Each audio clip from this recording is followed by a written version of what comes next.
think of you. My heart remembers all the love we've ever had. All the love we've ever had. Just me and you. Welcome everybody. It's the Non-Mean Show. It's your favorite co-host, Shoot the Artist. I'm No Face Rel, and today we got Jasenya McCauley, and she's a wardrobe utilization specialist and a business consultant. So let the people know what you got going on.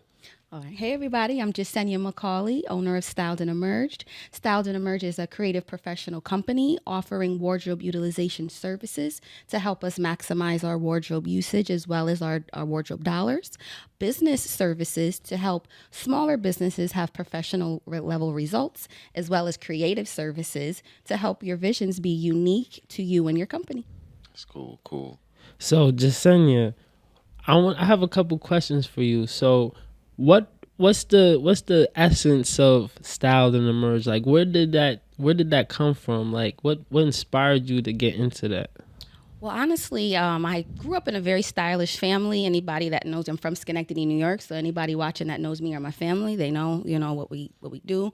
And I decided after honestly having a shopping addiction that I needed to take the things that I learned, getting myself out of that cycle of spending money on clothing that wasn't properly used. And while I was in college, I went through that. So I was like, hey, what can I do to kind of merge the fact that I was in school for fashion and school for business, and I was able to conquer this thing that a lot of other people struggle with. So Styled and Emerged was born out of that. Okay, so throughout that process, what was that aha moment where it just finally clicked, where all the pieces of the puzzle just came together? Like, what you said, you were at college at the time. Like, was you on campus when this clicked? Like, was you doing homework? Like, what happened? I had a baby. I have an 8-year-old son. Oh, and that's so amazing. when I had already, figured out that shopping that much wasn't for me. Yeah. But when I had him, I saw that there was, I wanted to have my own business, make more time at some point to be with him. And I saw that there was a need in conversations and in this area specifically for people to think differently about their wardrobe. And that's where the wardrobe utilization came in. Like, I specialize in the clothing that we wear and how we can wear it to maximize our lives. So I know we spoke briefly before we started, and you were saying like how, what you wear is very connected to how you feel, and as far as your energy going throughout the day, like. Yeah, so that term is called enclothed cognition. It was just coined in 2012, so it's very new to our literary, Dictionary. right? So it's still new, and it describes the effect that clothes have on its wearer's behavior. True. So I've been doing research still on it, and I've still been in the field also doing experiments, offering courses to where I do little experiments to see how people think about their wardrobe and why we buy what we buy. And why we wear what we wear is often not in our brains in the same room. And so I try to bring that together for people so that they understand that the reason why you bought something doesn't always end up being the reason why you wear it. And we should be looking at the ways to fix that. That's deep right there. Nah, that's a fact. So, what is the process you use to help people figure out like why they wear something? It's like, do you like have like an interview, like you talk to them about it, like go into their childhood about it, like, and also like, is it true that colors affect people moods when like dealing with clothes? So yes, I do consultations first with all my clients, and I do wrap up emails kind of giving them a synopsis of what it is up on a professional level, what it is that I received from that consultation.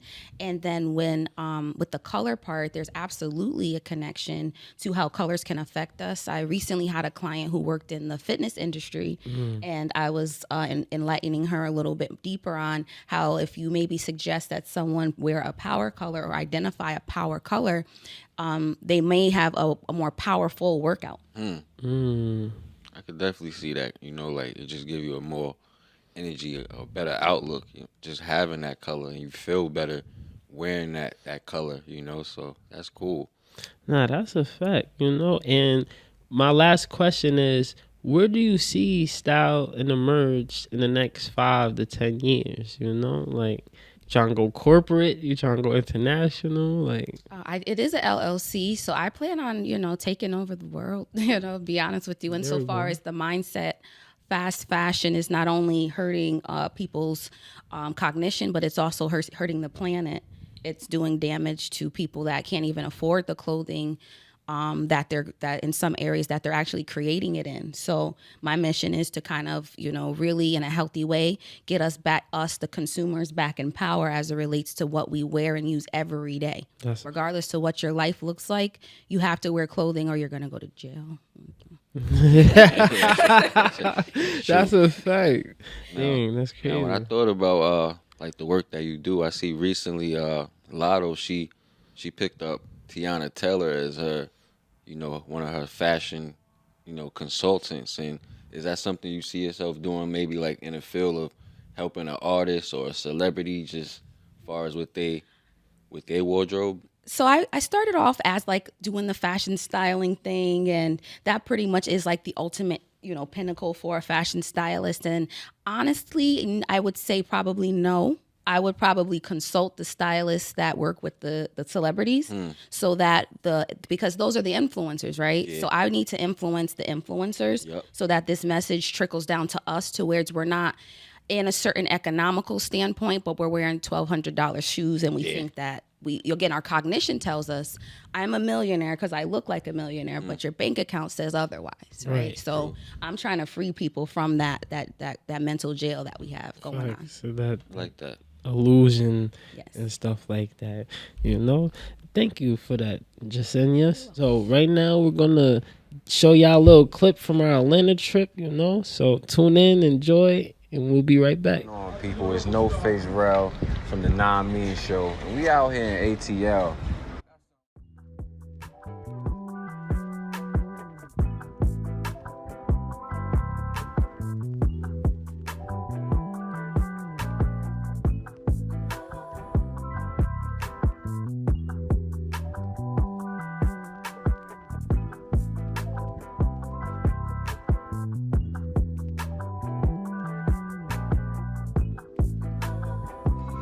Yeah, my question, and I love the name, by the way, you know what I mean? I hear it resonates, and that's good. It's like, it's for the culture. Right. So, what inspired that? Like, how did this idea come about? I mean, both from New York City, and we want to put on for the whole state. You feel? We want to let the whole world know what New York is, and we felt like the phrase "nah mean" was a universal term that could directly impact and people could directly relate to it. Right. So like, it's like you know what I mean. And what we do with the podcast is basically stuff that you'll be able to take with you. So at the end you'll be like, you know what I mean, and then you're gonna be able to look like, hey, you know what I mean. And also we wanna bridge the gap with today's culture. So we want to keep our language, our own language, but also spread it around the world with people so they get to understand. Nah mean. Ask them, what does this term nah mean? What does that represent for you? Nah mean, well, in the North, nah mean is a very, very colloquial term. It's very highly, like, what's the word I'm looking for? Ubiquitous. Everybody uses it. Mm-hmm. But nah mean is just simple. Nah mean, how does she define it? I feel like nah mean means like, do you feel me? You hear me? We seeing eye to eye? Like, we on the same page? How do you define the word or the term nah mean? What does it represent for you? Well, we're from the tri-state, so it's multiple meanings. Facts. But at its core, you understand? Or good? Yep. It's kind of like we good, and it's a little interchangeable. So what does the term nah mean stand for you? You see how you just used it? Like, so word. Nah mean is basically like, you know what you mean? Smoother, nah I mean. You feel me? Lady today, how does she define the term nah mean? How do I define it? Yeah. You want to take a picture? Nah I mean. I mean, there we go. There she go. I'm with my good brother here today. Yeah. We're gonna be asking him, how do you define the term nah mean? Yeah. Nah, I mean, it's really not a Memphis slang. You know, it's really not Memphis slang. You know what I'm saying? But nah, I mean, it's just basically saying like just what I meant. You know, basically what it's saying. Yeah. So you know, but Nah, I mean, is basically, you know what I mean? You know what I'm saying? That's a little term that we use. You know what I'm saying? A little New York term. You know what I mean? So. And nah, I mean, I define that as, you know what I'm saying, you know what I'm talking about, you know what I mean. Do you feel me? A lot of times, you know, you getting into something, you talking to your friends and everything like that, and you want to make sure they understand you. They feel your energy. So you be like, nah, I mean. That's what it means to me. Facts. So this week on our community insights, listen, y'all. Every week I'm telling y'all how it's either the world is getting better or it's getting crazier, and we got some good crazy things going on in the community as usual. The first one I got is a man was in a La Quinta room by Wyndham, and he was pretending to be a dentist, removing people's teeth, cleaning people's teeth, all that. Yeah, he was pretending to be a dentist. Out of a hotel. Yeah, out of a La Quinta. Wow. At that. So imagine the sanitary factors on that. And then it's like, who was going to this? Who's going to this hotel to get their teeth pulled out? Like, what? How y'all feel about that? I don't know. I just feel like if you're going to a hotel to get your teeth taken out, like, you got a lot going on in your life as well as this man that's taking your teeth out. So it's just like on both parties. I just feel like you find this guy on Craigslist to get your wisdom tooth taken out. Like, what's going on? I kind of, when you started speaking on it, I kind of likened it to those who were getting like their butt injections in hotel rooms and things like that. Like, I kind of think that, insurance and dental health is, kind of goes hand in hand. So someone who doesn't have insurance might be desperate enough to do that. But again, similar to that other industry, you want to be mindful of the fact that sanitary or credentials to do that. So it's like, thinking about the long term, it's going to cost more money than it's saving. That's a fact, and my thing is like, what kind of financial bind are y'all in where y'all have to do this shady business thing? Y'all couldn't go get an official office and get right and do some official business. Y'all over here in the hotel with it, that's cool. Yeah, we got the city of Albany is refusing to give higher wages to their home attendants. So we got the official Home Attendants Association, which is primarily made up of people of Caribbean descent, and if you do your history and research on this, they've had a long history of being in the home attendant care field, like even I have some Caribbean ancestry, and my grandmother did home attendant. My grandma has a home attendant and she's Caribbean, so this affects me a lot because if you don't have people taking care of the disabled and the elderly, how do you expect society to keep on going? Like, these people have major contributions to their communities and societies, families all over. And if people aren't being properly taken care of, what you think is going to happen?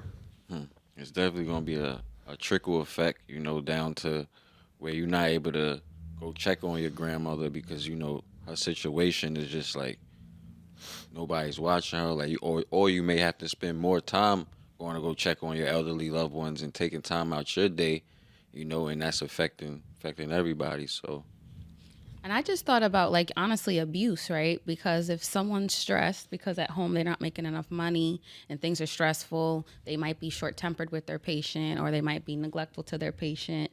And some patients don't have anyone to check on them. So that's where I thought of when you rolled that out of, like, that could lead to increased abuse. And if they're not paying people more, then who's going to be looking after the people? Exactly. It's no incentive for these people to do their jobs, because you even have people that be at their jobs They'll be on their phone the whole time. They won't even properly care for their patient. They'll just do the bare minimum. Like if you was babysitting a little bad kid or whatever, just give them some food and just let them play and go to sleep. No, like it's not the right way. Yeah, exactly. It's horrible. So my community insight, if y'all didn't know, I'm a New York Knicks fan. So we just advanced to the second round of the playoffs. So shout out to the Knicks. They got a good team this year. Yeah, they definitely gonna go far, especially with the lineup they got. I got faith in the Knicks. That's a fact. Okay, Dad. My dad likes the Knicks too, so shout out to my dad. Facts. And another one for community insight. So hypersaturation, they're gonna be throwing their issue 9 release party this Saturday in Troy. So if you guys are in the area, definitely go support, check it out. Couple shows going on, so it's cool. That's a fact, And now let's get into what's the crazy stuff that's going on into the world, y'all. It's been crazy. Listen, y'all. Listen, y'all. We got this top secret startup company called Humane. And you know what Humane is doing? Humane is over here making wearable AI technology to take over or surpass your phone. So basically what they do is it's like a little projection device that you like clip to your shirt or your pocket or whatever, and I don't even like the way that they made this shot. Like you don't need to connect it to no other device. You just talk to it and it just like is automatically connected or linked to the internet or whatever the source of information is from. But it's a little projection. So you just put your hand up in front of it and you just tap it, or someone calling and it might shake or it might blink and you just put your hand up and it'll just activate and you just touch on your hand. But it's like it reads the world the way you read it. So the way you see the world, that's the way it sees it. The way you feel, that's the way it feels, So it's very scary. Yeah. It's very scary and it's very scary and I don't know how to explain it. I just feel like, I feel like it just makes the human a little bit more liability onto this device and makes the human more, I think, more stupid, like now you just depending on this for everything instead of going to actually go take a look or do a little bit more research yourself. Now you're just depending on this device to figure it out for you, so I could see it helping in ways though. That's what I was gonna say. My input was I think they're using our ignorance against us. Unfortunately, they're and I say they, the powers that be, right? It's like it's slowly but surely using the fact that people are looking to use their brain less to consume more of nothing against us. So. Yeah. Nah, that's a fact. So it's still in the startup stages right now, but they eventually want to replace your smartphone with this new technology. What's the point of a phone if you have this? Yeah. And it's AI, so you won't need Google, you won't need Siri, you won't need nothing else. So it's competing with all the artificial intelligent assistants, and also it's competing with the phone market in general. So it's a very dangerous company. Watch out. Yeah. It was founded by Bethany Bungarino and Iman Chidori. So yeah, look out for them. They was ex-Apple executives. Speaking of Apple though, Apple was releasing $3,000 VR headset. And they're gonna have basically the same apps that your iPhone or iPad has, So how y'all feel about getting a VR set and just being, secluded from the world and just looking at all these apps and just going about your day? I mean, my question is, how would the live streaming work on the VR set? I don't know. That's a good question. Because usually, like, you need a camera facing you to go live. But if it's on your head, what's do? Record your eyeballs? Like, it just be live? I feel like I just want to know, like, what's wrong with living our real lives? Like, I want to know, like, why we don't look to, like, feel like a lot of people escapism. Right, and that's what I feel like is the lead into like a lot of the ways that, you know, again, we're unhappy because we're not facing that which is in front of us. We're looking to distract ourselves by any means, even putting on literal goggles. Anything could be happening around you. Yeah. Facts. Yeah. My thing is how sad life gotta be for you to just dive in there. Now, if it's for business reasons, cool. But even with that, it's like I like looking at the beach. I don't want to be on the beach with the headset on like this. Oh yeah, I'm working. Nah, like I'd rather have my iPad right here. I'm like I could feel and see. Cool. I could turn it off when I'm good. It's just on your head. What if you fall asleep with it on? You wake up, you in a movie that you fell asleep watching on Netflix. And statistics show how, you know, especially in America, people are overweight, and as well as the children, the education. So it's like, let's focus on the basic things that we need to handle first before we get so fancy with it. That's just my opinion. You know, it's funny. Y'all watch Wall-E, right? I've never seen. I never seen Wall-E. It's a movie. Yeah, but the little robot. Yes, I have seen. Remember all the fat people in space had something on their eyes or whatever while they was floating around eating? I think they predicted the future with that. Yeah. Sheesh. You know, and we got some crazy stuff going on in the media, y'all. You know, we got Don Lemon fired from CNN after 17 years of work. 17? And then it's like, it wasn't even done in a professional manner. The managers or management went to a third party to tell Don Lemon. They didn't even bring him to the office and terminate him with respect. They was like, they wasn't like, hey, yeah, you know, we've had our run, but we feel like the company moving in a different direction. We don't need you no more. Cool. No, they sent the whole third party, be like, yeah, don't come back to work. You're fired. And this situation was real similar with Tucker Carlson, and he's basically, they both hired, you know, top lawyers to get things situated, and you know, like it's just weird, you know, for them to put in that much work and time for you just to fire them. I see that it's different speculations of, you know, the things that they spoke about or things that they, you know, they represented it. So we'll see how that undergoes. Facts. And then on top of that, you got Rick Ross offering Don Lemon a job at Wingstop. Maybe at like a higher executive position, maybe like a percentage of company. Maybe he could be a franchisee owner on a couple franchises. Who knows? So we're gonna see what happens. We're gonna see what happens, you know? And this is, let everyone know that job security is not real. You seen how long they've been putting in work, and they just got terminated like that. No, without a nothing. Imagine you like, oh, I'm about to go to work my job, I got my check come in, and then no, you fired. It's over. Stuff, it happens like that in the blink of an eye. Like, so do something new, y'all. Get out your comfort zone. Make sure this don't happen to y'all. Yeah, so people, how many times do y'all listen to the AM radio? Not often. Well, car manufacturers are looking to get rid of the AM radio, and it's some backlash to it. Because when you think about the AM radio, you're like, of course I don't listen to it. But it is those times when emergencies or power outages or a hurricane or some weather, where a lot of that information is going through, you know, the AM radio side and not so much of the FM, and it's good for traffic as well. So some people are looking at, like, why are you getting rid of the AM radio? So how do y'all feel about that?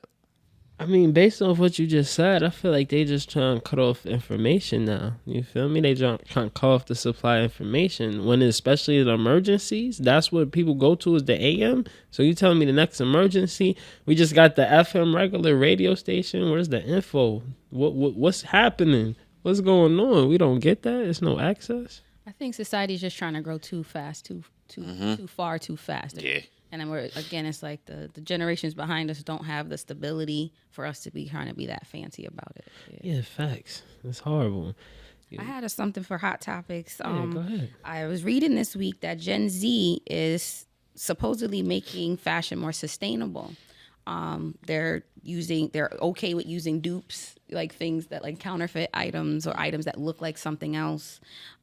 They're okay with secondhand fashions. Oh, well, actually, I don't agree with counterfeit, just so you know, but the dupes maybe. Secondhand fashions, upcycling, and the AI fashion shows. So I'm very interested to see, what comes out of that and how sustainable the fashion industry will move forward to with the generations coming up. That's fire. Definitely true. An AI fashion show? Yeah, like when the pandemic was happening, there was a lot of different companies that still had fashion shows, and some of the inspirations that came out were AI fashion shows where you would see the model walking, but there's no body, so you just would see the movement. So dope, very dope. See, now we was speaking last week about a lot of the backlash of AI. Now that sounds real cool. Like if a company could create a design and be able to, have it advertised or marketed, or maybe a fashion show without a body, without have to go pay somebody to wear it, I think that's cool. And New York Fashion Week brings a lot of pollution to New York City on top of what's already produced. Yeah, people flying in and driving in. So that's kind of why, people ask me as a fashion professional, like, why don't you go to New York Fashion Week? I'd rather go to Sustainable Fashion Week in Jersey than go to New York Fashion Week, because I might learn something in Jersey that could help me help the planet and help other people later. But so that was my little hot topic for the week that I was looking at. That's fire, You're definitely looking into more AI things in the future, y'all. Things is going down. Things is really going down in the future, y'all. So this is about to be this hold on. Yeah, we got economy talk, y'all. Are y'all ready? Ready. Are y'all ready for this economy talk? Listen, on this economy talk, this is something that affects most of us for multiple generations, Some of our earliest memories came from this thing. Some of our earliest fights came from this. Our earliest frustrations.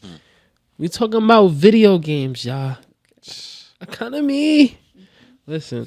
So I'm gonna give y'all a little brief history of video games. Basically video games, they broke out in the 1970s, but before that, the earliest implications of video games was used in like healthcare and the army, military. There was little simulations to help people understand the field. So like with the military, they had the little flight simulations or the tank simulations, which would have turned into one of our earlier games or something, for like a 64 or something. So the first video games was really for like academics and learning. It wasn't until the 1970s where they broke out with arcade games. You feel me? Once they made Pong, and I was like, okay, we could do this. It broke out. You had Donkey Kong. You had the Atari pop off. You had mad stuff. But over the years, it evolved. The technology got better. The chips and graphics they was using used to only be able to hold like KB. Y'all know what KB is? That's the thing before MB. It was a kilobyte? Yeah, nothing could fit in that. Yeah, you feel me? So imagine the graphics on them, the little kilobytes. Now we got games that's taking up gigabytes, so also, we got the shift in entertainment preferences. When video games hit the scene, it took away market share from other forms of entertainment like board games, the movies, TV shows, and all that. People have a whole new way to escape. A whole new way to escape. And then it's like you could do this for hours. And then with the development of different video games, you have adventure games, fighting games, every sports games. You feel me? A lot of people had their own little niche, and you have games like Madden that came out in 1988, which was groundbreaking for the sports industry. Yeah. The realism. So what was one of y'all favorite games? Growing up, definitely Super Mario.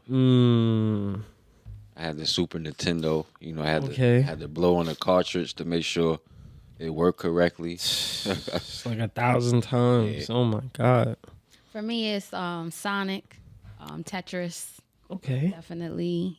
Donkey Kong was a good one, but Crash Bandicoot. Oh, yeah. Classic. I spent hours of my life. Yeah, adventure games. Yeah.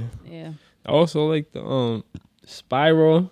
You know, Pokemon was one of mine. You know, and it's just like all the games we just mentioned was a venture game, so you could spend hours playing it. And then it's like you die, you gotta come back or whatever. You got boss battles, you might cry because you can't win. You throw the controller, might have an older cousin or whatever come over help you beat the game. Come on now. I remember times where my mom would kick me out the house because I was playing the game so much. Go outside and actually have an adventure instead of got this little man jumping up on the screen all day. Like, go outside and have an adventure. That's me as a mom, seriously, because of the economy piece. Is that I told my son I'd rather him, because he likes Roblox. I don't like Roblox, so I tell him I'd rather him be a Roblox creator, make some money, than to be, you could spend hours making a game, then enjoying it, as opposed to just playing games that other people consuming. Yeah, and then asking everyone in the family for Robux. I'm like, yeah, that's how my son is too. You gotta start generating some Robux. There's a lot of scamming going on. These kids are turning into little scammers for the Robux. Yeah, it's nasty. Some incidences I've heard of. And speaking of that, that's going into the next point, is the rise of competitive gaming and esports. I remember growing up, sometimes we, as teenagers, we have a Mortal Kombat tournament, put money up to see who's the better Mortal Kombat player, or even Super Smash Brothers. Who gonna win out of these fighting games or sports games? So competitive gaming changed the whole sports and betting industry as a whole, because it's a whole new way to compete, and it's a whole new thing to watch. You have people who rather watch you play the game than actually play the game. So it's money in that. And the third thing, just like y'all speaking on, the impact on social interactions, but the more positive side is, people that are more alone and don't have real friends in their real life, they can make relationships or friendships online through like a game of Fortnite, or playing some 2K or something online. Like, oh yeah, let's play Super Smash Brothers. We're gonna beat the other people. Oh yo, you was fire. You helped win the match. Now that's your friend across wherever. Y'all might develop a relationship or a friendship to where y'all could go chill in real life. But through that video game, if that game wasn't there, that connection wouldn't have been made. I feel like with the video game as well, I feel like obese is a good factor of video games. If you ever see the overweight 400, oh my God, playing a video game and got the box of pizza there, like I feel like that's a huge relation to that. Nah, that's a fact. Video games definitely contribute to the obesity problem we face in America, because you're not exercising. How's the game character getting more exercise than you? Like, that's why games like Grand Theft Auto, you run too long, he get tired. He needs to take a breath. He's working out. You like literally like, remember in San Andreas, you could have Carl working out in the gym. Like, how?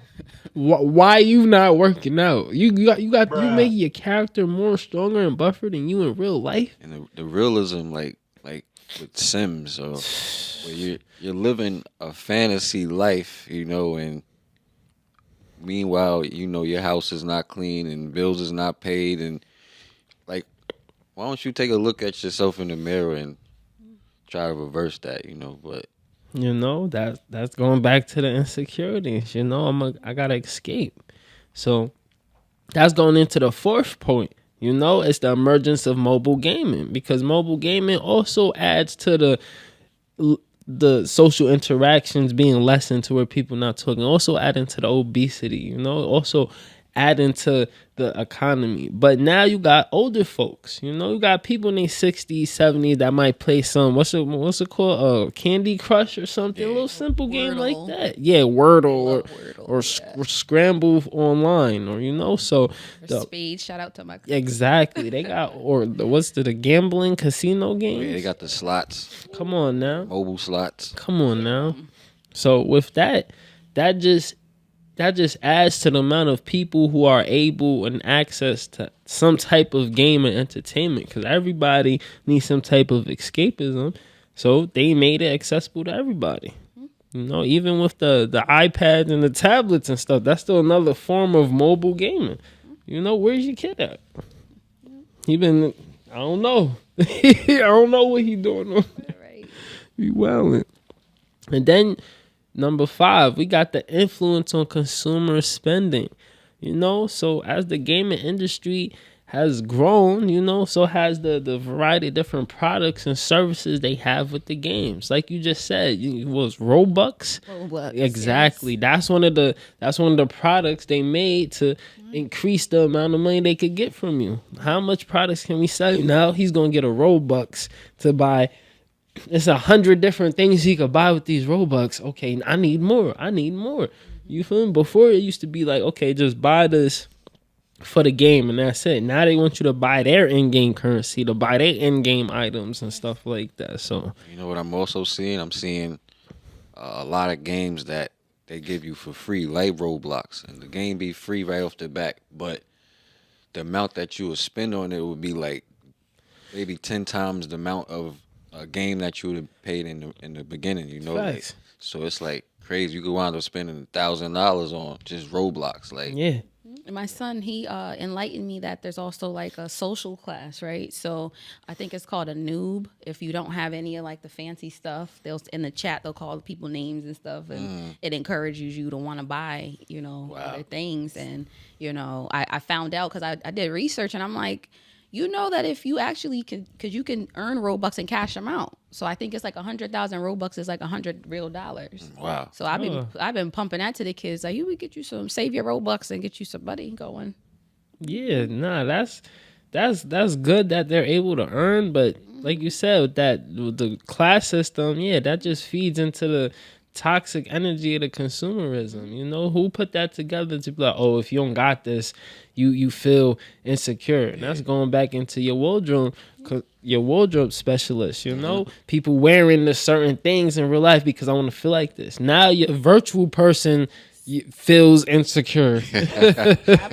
You need this virtual pair of whatever or jacket. Yes. Oh my God, you could do virtual. You could do wardrobe specialization for like AI, like virtual, like, oh my God. Because it's still your cognition. It's still how you behave. Exactly. Yeah. Exactly. And that goes into my 6th point, the creation of new job opportunities. Like we just said, you know, with so many different games popping off, you could either be a game developer, a game tester, you know, you could be part of a select community that has special access to a certain feature in the games and stuff like that.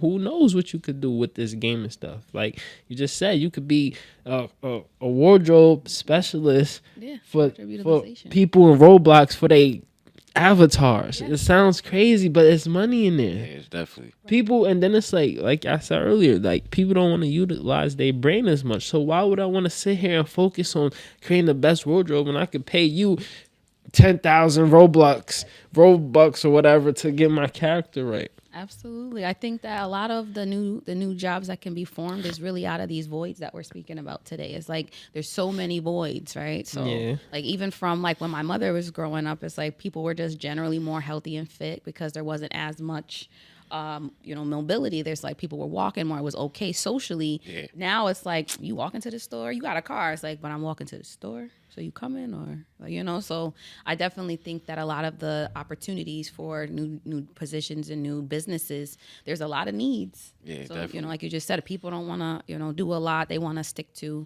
what it is that they're interested in. So, there's opportunities out there. That's a fact, So if y'all like video games, get in tune, especially for like these NFT stuff, y'all can make a game to where everybody in the game owns a piece of the game and they could profit from it and everybody get to the bag, And then we got number 7 is the integration into other industries.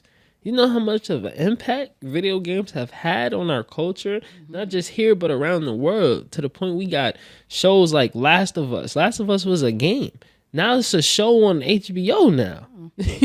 Like, come on now. We got movies that's inspired by games. Remember Wreck-It Ralph? All them different game cameos that was in there? Come on. We got Mortal Kombat. You got the Mario Brothers. Come on now. Angry Birds. Come on now. Yeah. All of this stuff is based off video games. You got people who whole YouTube channels about Pokemon. Yeah. Pokemon is a game, but they got the show with it. They got books, all that. Like, Figures. you know, like video games have the capacity to, but like the community that they build, they have the capacity to be more. Like, I could see a whole city from just Mortal Kombat people, you know, or just Mario people or something like that, you know. And those Comic-Con and cosplay, those cosplayers, oh my God, they're amazing. Oh yeah, they're facts. amazing. I heard it's a Comic-Con. Yeah, Saratoga. Saratoga, that's coming up soon. Next month, right? I believe so. Or June? June. Fire. You know, and then we got number 8, you know, because video games have evolved so much over the years from the 50s, 60s, 70s, 80s, 90s to now. You know, it's a resurgence in the need for that nostalgia and retro gaming. You know, people want to go back and play those Pong. They want to go play the what was that game? That first, the pole position.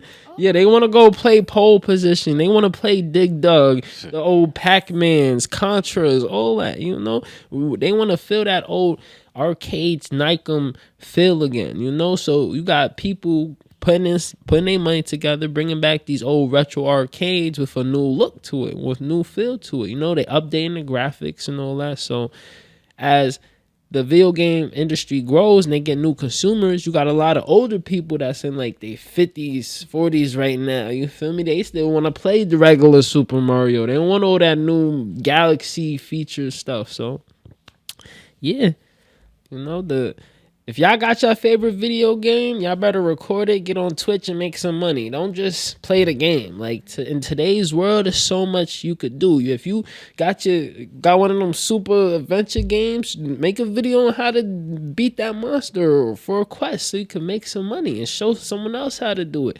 I remember I was playing like Final Fantasy 12. I was stuck on a part for months, and then I think I was like a year or two older. I was able to go on YouTube and YouTube it and saw someone else play it and found how to get past the parts. So each one teach one. Not just power, y'all. This is my economy talk. True. So we want to give our condolences to Harry Belafonte. He was an entertainer and an activist that fought aside MLK. So definitely want to give a condolences to him and his family to all the work that he's done in the world, you know. That's a fact. Shout out to Harry. We're going to definitely jump into Would You Rather. And we got some interesting questions to ask the folks. So, would you rather have a job you hate but be able to retire comfortably in 10 years, or have your dream job, but you have to work until you're 80? I'll take my dream job for sure. I mean, yeah, nah, I don't know. That's a tough one because it's like you gotta put in 10 years of work to even build a brand. When building a brand, so it's like when you building the brand, it's probably that horrible job while you building the brand. But while you got your dream job till you 80, that's cool too. I don't want to be one of them old people that stop working. So I think I'm gonna have to go with my 80-year-old dream. You know, yeah, definitely something my kids could follow. I'm like, that was my father's dream. And if I don't, I don't know. It would be great to be like the show 50th season. Fact. 50th anniversary. That'd be cool. The future only knows, right? That's a fact, Get crazy. But I gotta listen, would you rather be trapped in your favorite video game or trapped in your favorite movie?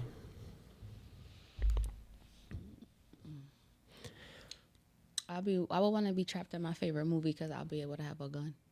Okay. Yeah. I think probably, I don't know, maybe the movie, because I think the video game, I'll eventually lose my mind and want to get out of this simulation, Yeah, I'll probably go with the movie. I'm gonna have to go with the game. You know, my favorite game is Pokemon. I'll go catch them all. See, that's what I'm talking about. Like, eventually, I would not want to see any Pokemon. Or what if a guy just runs up on you, like, battle me? Like, Yeah, I'm a battle that like, shot. like, dude, I'm tired. I'm like, you ready? Want to go? I had 10 battles today, man. I'm just Right. trying to go chill I out. have my charge. I'm gonna be a criminal. I'm having cause it's like Rocket Power. you're gonna get or Team Rocket. What? yeah, Team Rocket. Like, come on now. Yeah. So my next would you rather is, would you rather go to a foreign country you never been to before, but you gotta stay there for a month, you know, just there, you just there, or would you rather go to one of the craziest slums like Skid Row in the U.S. in Cali for a month? You know, would you rather go to a foreign country you don't know, or go to one of the slummest, the hoodest? I don't know even know what to call this. It's like, So, like, are you a part of that? Like, no, you're a regular person, but you just thrust into there. so you can't leave. For a month, you gotta live in there for a month. Foreign country or Skid Row? I think I might go to Skid Row. I think I might be able to help a few people get up out of that situation. You know, like, it might be tough. You know, I might get into a couple bum fights, but You don't want no bum. but I might be able to help a couple people after I'm done with my time, and maybe they might change their lives. Maybe they might help the next person next to them. You know. They would want to go to another country because there's slums everywhere. So you know, I'm already familiar with how things go here. And anytime I have traveled out the country, I came back more thankful for the luxuries we have here. So probably go tough it out somewhere else real quick and come back and be grateful. It's facts. I'm gonna have to go out the country too, just so I can learn the language. I'm like, so y'all struggling in this language?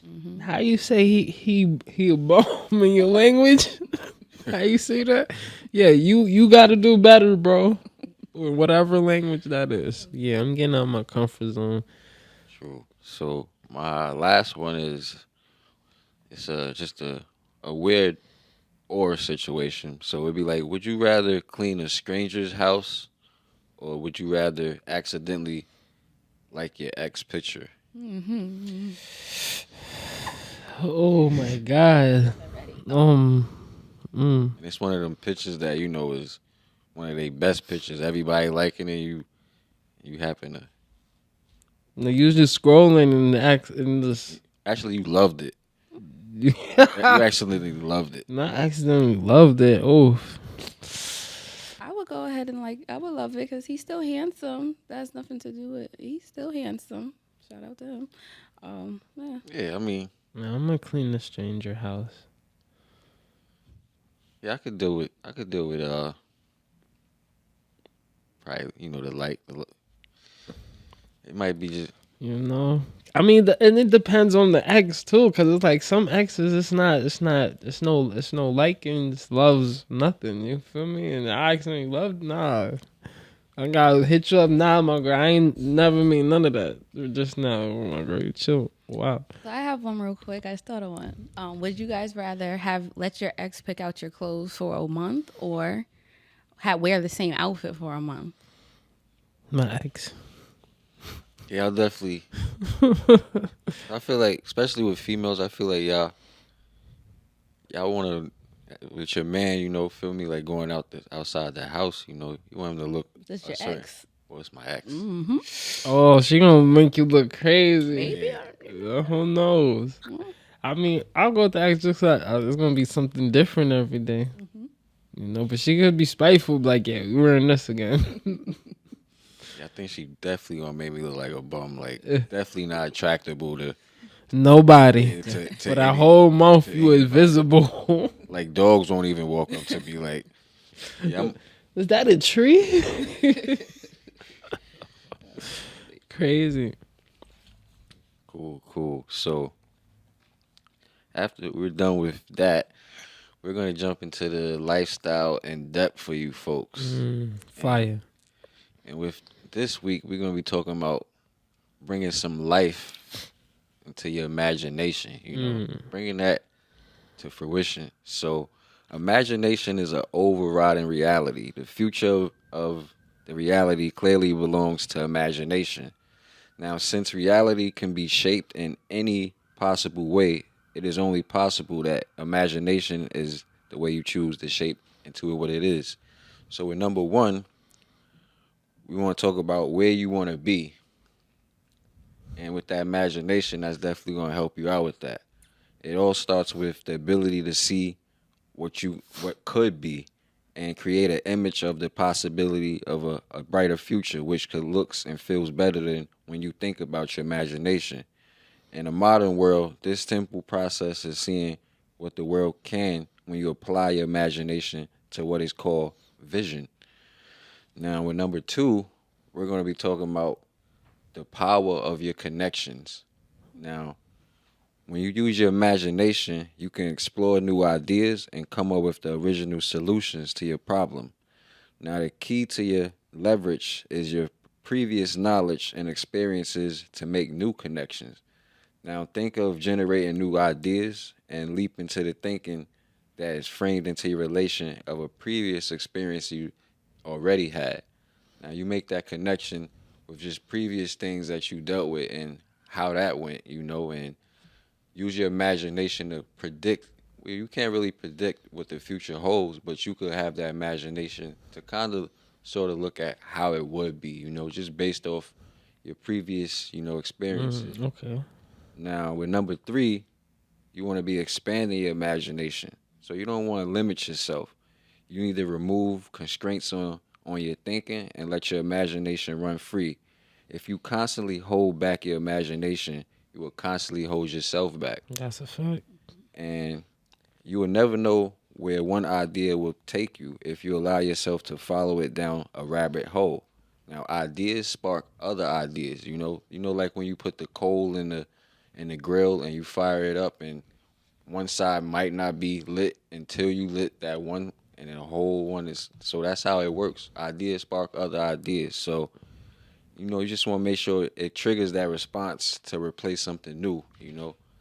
Now, with number four, now this is for my people that's already on that journey. The ones that's already taking that step. So if you have extremely vivid mental imagery, for example, if you see yourself on that beach in Cancun before you even visit, or if you see yourself in an established position that you may not be nowhere near, this condition is called hyperphantasia.